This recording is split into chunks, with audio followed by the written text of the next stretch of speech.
Hello mga ka-trending, welcome back to ZK Trend.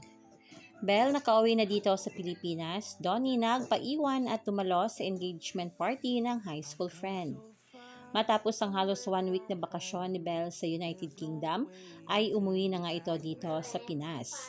Spotted si Belle Mariano kasama sina Robbie Domingo at Darren Espanto sa airport.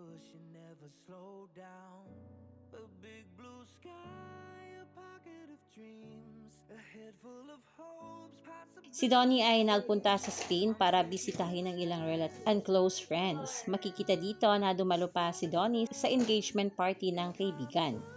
At ayon pa sa nakakita ay bago umalis si Donnie papuntang Spain ay hinatid muna si Belle sa airport. At masaya nga ang mga bubbly sa pagbalik ni Belle dito sa atin. At thankful nga ang lahat sa safe na biyahe pabalik dito. At ayon nga dito sa ilang komento ng mga bula sa X, "Welcome back home, baby girl. Thankful you had a safe trip back. So glad you enjoyed exploring England and Scotland. Praying for more travels for you. Hoping makarest ka sandali to recover from jet lag before going back to work. Love you, Belle Mariano." She's back home. Works awaits. But glad she had a wonderful time in UK. Her cap, Edinburgh, she for sure did enjoy. So happy for you, Belinda. Back to work. #Belle Mariano. Welcome back to the Philippines, Belle. Deserve mo ang mahabang bakasyon. Kasi alam naming sasaba ka ulit sa work next month, lipad ka naman ng Canada for ASAP Vancouver.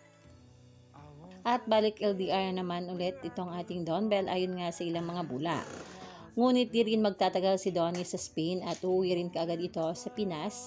Talaga namang nakaka-admire ang connection ni Donnie sa kanyang mga friends sa kabila ng kaliwat ka ng trabaho at negosyo.